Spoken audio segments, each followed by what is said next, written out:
Online class में एक बार फिर से आप सबका हार्दिक स्वागत और अभिनंदन है। हम लोग इलेक्ट्रोफोरेसिस के बारे में पढ़ रहे थे। फर्स्ट वीडियो जो हमने पिछला वीडियो है उसमें जेल इलेक्ट्रोफोरेसिस का हमने डिस्कशन किया था। आज हम दूसरी इलेक्ट्रोफोरेसिस का एक टाइप पढ़ रहे हैं, वो है polyacrylamide gel electrophoresis. Polyacrylamide gel electrophoresis technique DNA एवं प्रोटीन दोनों के आइसोलेशन के लिए काम में ली जाती है। इलेक्ट्रोफोरेसिस वे तकनीक है जो मुख्यतः मैक्रोमोलिक्यूल्स जैसे डीएनए, आरएनए, प्रोटीन को सेपरेशन के लिए काम में ली जाती है। उनको पृथक करने के लिए, उनकी साइज और मॉलिक्यूलर वेट और चार्ज के अनुसार पृथक करने के लिए इन तकनीकों को काम में लिया जाता है। पॉलीएक्रिलेमाइड जेल इलेक्ट्रोफोरेसिस में एक तरल बफर विलयन द्वारा डीएनए को पृथक किया जाता है। यहाँ पर पॉलीएक्रिलेमाइड जेल का उपयोग किया जाता है। इस तकनीक द्वारा डीएनए एवं प्रोटीन का पृथक्करण किया जाता है। वही विधि है जो हमने जेल इलेक्ट्रोफोरेसिस में पढ़ी थी कि किसी भी डीएनए को पृथक करने के लिए सबसे पहले उसको रेस्ट्रिक्शन एंजाइम से काटा जाता है। रेस्ट्रिक्शन एंजाइम से काटने के बाद उसको वॉल्स में भर दिया जाता है। जो वॉल्स बनेगी उस वॉल्स में डीएनए सॉल्यूशन को भरा जाता है। फिर वोल्टेज दिया जाता है। चूँकि डीएनए नेगेटिवली चार्ज होता है तो वो पॉजिटिव की ओर मूवमेंट करता है। जेल के दोनों तरफ वही एनोड और कैथोड पोल लगाकर विद्युत को प्रवाहित किया जाता है। विद्युत आवेश के कारण डीएनए के बड़े खंड पास में ही रह जाते हैं, जबकि जो छोटे खंड है वो दूर चले जाते हैं। अंततः डीएनए अपनी साइज के अनुसार अलग अलग बैंड का निर्माण कर लेता है और उसी के आधार पर इस डीएनए का पृथक्करण किया जाता है। पॉलीएक्रिलेमाइड जेल क्या है? पॉलीएक्रिलेमाइड जेल का निर्माण एक्रिलेमाइड एवं एन मिथाइल बिस एक्रिलेमाइड के बहुलीकृत यानी पॉलीमराइजेशन द्वारा किया जाता है। एक्रिलेमाइड मोनोमर तथा क्रॉस लिंकर अपने आप में स्थायी होते हैं, लेकिन यहाँ पर मुक्त मूलकों का उपयोग करके इन्हें पॉलीमराइज्ड किया जाता है या बहुलीकृत किया जाता है।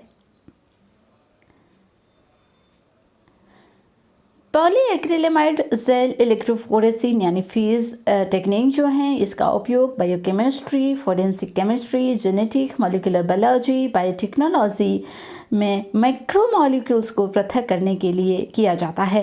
खासकर इस तकनीक द्वारा प्रोटीन एवं न्यूक्लिक अम्ल को उसकी इलेक्ट्रोफोरेटिक मोबिलिटी के अनुसार पृथक किया जाता है। सबसे कॉमन पॉलीएक्रिलेमाइड जेल इलेक्ट्रोफोरेसिस तकनीक जो काम में ली जाती है वो सोडियम डोडिसाइल सल्फेट पॉलीएक्रिलेमाइड जेल इलेक्ट्रोफोरेसिस है, यानी एसडीएस फीस। एग्जाम में कई बार इसका फुल फॉर्म पूछा जाता है, एसडीएस फीस क्या होती है। एसडीएस फीस का पूरा जो नाम है वो है सोडियम डोडिसाइल सल्फेट पॉलीएक्रिलेमाइड जेल इलेक्ट्रोफोरेसिस।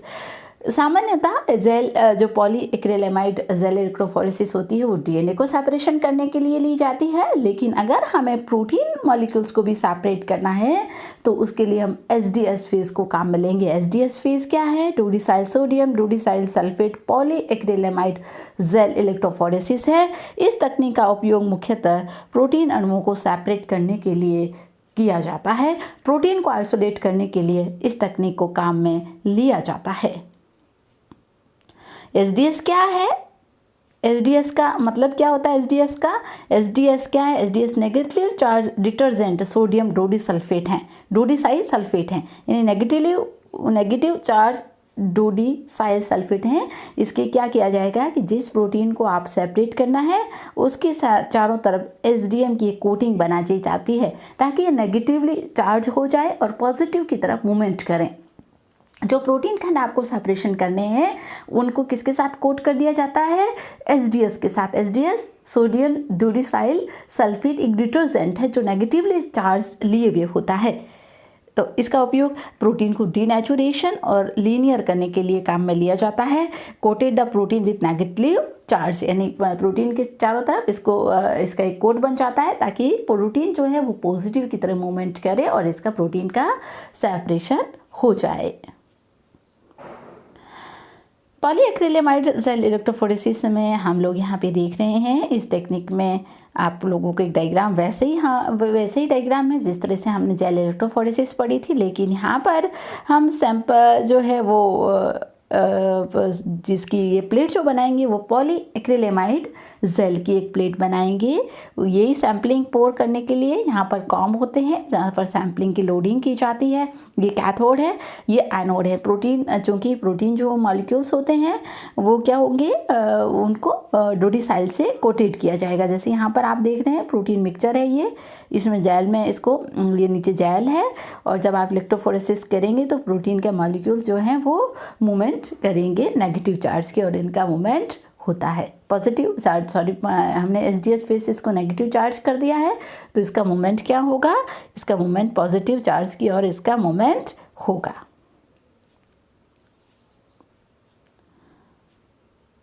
इस तरह से ये जो आप पीछे टेक्निक है उसमें इस तरह से ये वॉल्स हैं, हमने यहाँ पे सैंपल को पोर किया, फिर इसको इलेक्ट्रिक करंट जब हम इसको दिया जाएगा, जब हाई वोल्टेज इलेक्ट्रिकल करंट जब दिया जाता है तो चूँकि प्रोटीन के अणु किसके साथ कोटेड हैं, एसडीएस के साथ कोटेड हैं, तो एसडीएस के साथ कोटेड होने से जो प्रोटीन के अणु, लार्ज जो प्रोटीन अणु है उनका माइग्रेशन बहुत स्लो होगा, और जो स्मॉल प्रोटीन है वो बहुत फास्टली जो है वो रन करेंगे, और जहाँ जहाँ रन करेंगे near band to well the larger molecule size of protein, band जो है उनका एक बैंड बन जाता है, बेंडिंग बन जाती है। जहाँ जहाँ प्रोटीन के मॉलिक्यूल्स एसडीएस के साथ मौजूद हैं वहाँ पर एक बैंड बन जाती है, और उस बैंड को सेपरेट करके प्रोटीन को प्यूरिफिकेशन कर लिया जाता है। हमें सब चीज़ों का ध्यान रखना है। यहाँ पर भी ईडीटीए बफर को काम में लिया जाता है। बफर को हम इसलिए काम में लेते हैं क्योंकि पीएच को मेंटेन करना ज़रूरी है, और प्रोटीन को हमने नेगेटिव चार्ज करने के लिए हमने किसकी कोटेड की है, एसडीएस की। एसडीएस क्या है, सोडियम डोडिसाइल सल्फेट एक डिटर्जेंट है जो प्रोटीन को डाइजेस्ट करेगा, और प्रत्येक जो प्रोटीन खंड होगा उसके चारों तरफ इसकी कोटिंग हो जाती है, ताकि प्रोटीन के मॉलिक्यूल्स जैसे ही हम उनको वेल में भरते हैं, वेल्स में भरेंगे, और जैसे हम इलेक्ट्रिकल करंट इसको देंगे तो ये कहाँ मूवमेंट करेंगे, ये पॉजिटिव और मूवमेंट करेंगे। जो प्रोटीन मॉलिक्यूल्स जिनकी साइज़ बहुत लार्ज हैं उनकी रनिंग बहुत स्लोली होगी, और जिनका साइज़ बहुत छोटा है वो रनिंग फास्ट करेंगे। तो हाँ, कहने का मतलब ये है कि जो जेल इलेक्ट्रोफोरेसिस की बात करें, चाहे हम पॉलीएक्रिलेमाइड जेल इलेक्ट्रोफोरेसिस की बात करें, चाहे हम एसडीएस फेस की बात करें, सारी की सारी टेक्निक जो है वो चार्ज, मॉलिक्यूलर वेट और साइज़ पर डिपेंड है कि जो मॉलिक्यूल्स आप सेपरेट कर रहे हैं उसका चार्ज क्या है, और उसके ऊपर कौन सा चार्ज है, उसका मॉलिक्यूलर वेट कितना है, और उसका साइज़ कितना है। तो साइज़ के अकॉर्डिंग हम मैक्रो मॉलिक्यूल्स को सेपरेशन करने के लिए इन तकनीकों को काम में लेते हैं। एप्लीकेशंस क्या है, इसकी एप्लीकेशंस हैं, इसकी सहायता से हम प्रोटीन सैंपल को क्या कर सकते हैं, प्यूरिफाई कर सकते हैं। मॉलिक्यूलर वेट हम किसी भी प्रोटीन का ज्ञात किया जा सकता है, और disulphide bond between the protein, कुछ ऐसे प्रोटीन्स होते हैं जिनके बीच में डाइसल्फाइड बॉन्ड मौजूद होते हैं। तो डाइसल्फाइड बॉन्ड आप कौन से प्रोटीन के बीच में है उसको आइडेंटिफाई करने के लिए भी आप इस तकनीक को काम में ले सकते हैं।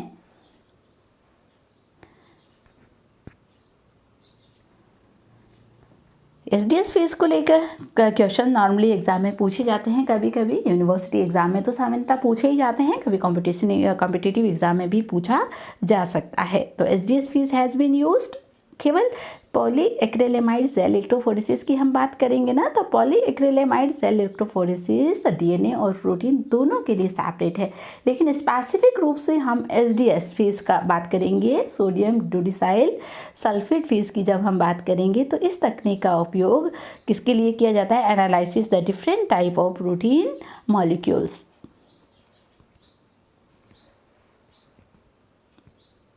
इसको हम किस लिए काम में लेते हैं, to analysis different type of protein in biological sample. अलग अलग तरह के जो प्रोटीन हैं उन प्रोटीनों को एनालिसिस करने के लिए एसडीएस फेस को काम में लिया जाता है।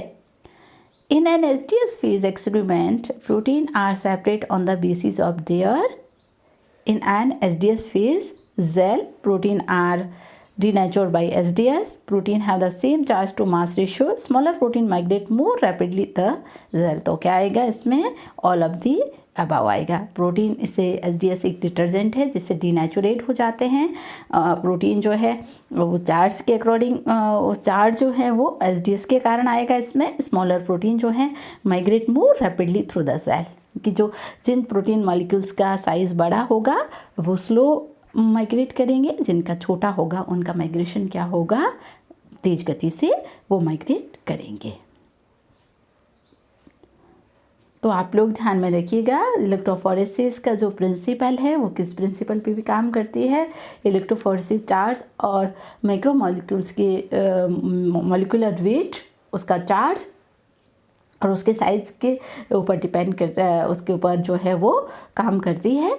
जेल इलेक्ट्रोफोरेसिस जो है मुख्यतः डीएनए अणुओं को सेपरेशन करने के लिए, अणुओं को सेपरेशन करने के लिए हमने जेल इलेक्ट्रोफोरेसिस को काम में लिया था।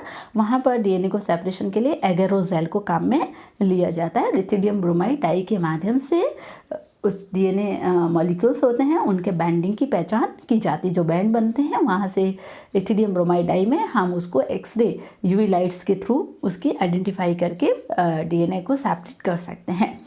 पॉलीएक्रिलेमाइड जेल इलेक्ट्रोफोरेसिस का उपयोग डीएनए और प्रोटीन दोनों को सेपरेशन करने के लिए किया जाता है। यहाँ पॉलीएक्रिलेमाइड जेल को काम में लिया जाता है। खासकर प्रोटीन के लिए अगर हम बात करेंगे, प्रोटीन मॉलिक्यूल्स को सेपरेशन करने की हम बात करेंगे तो एसडीएस फेस को सोडियम डोडिसाइल सल्फेट टेक्निक को काम में लिया जाता है। एसडीएस क्या है? एसडीएम सोडियम डोडिसाइल एक डिटर्जेंट है जो डीनेचर करता है किसको? प्रोटीन मॉलिक्यूल्स को, और उस प्रोटीन के चारों तरफ एक कोट बना लेता है। ये एसडीएस नेगेटिव चार्ज होता है, तो जैसे ही हम करंट को प्रोवाइड करेंगे तो प्रोटीन के मॉलिक्यूल्स पॉजिटिव चार्ज की ओर मूवमेंट करेंगे। जिन मॉलिक्यूल्स का साइज़ बड़ा होगा उनकी मूवमेंट धीरे, और जिनकी साइज़ छोटा होगा उनकी मूवमेंट जो है वो फास्ट होगी। जहाँ जहाँ बैंडिंग बनेगी उन बैंड को हम आइसोलेटेड करके इस प्रोटीन को प्यूरिफाई कर लेंगे। फर्दर अगले कोई भी काम हमें अगर उस प्रोटीन को लेना है तो उस प्रोटीन को आगे काम में लिया जा सकता है। तो पूरी टेक्निक को ध्यान से पढ़िए, और दोनों टेक्निक आपके कोर्स में हैं तो उनको अच्छे से आप उसको दोनों वीडियोस को अच्छे से देखिए और अपनी कॉपी में नोट्स को राइट डाउन करिए। जो भी असाइनमेंट आपको दिए जा रहे हैं आप सीरियसली उनको कंप्लीट करिए।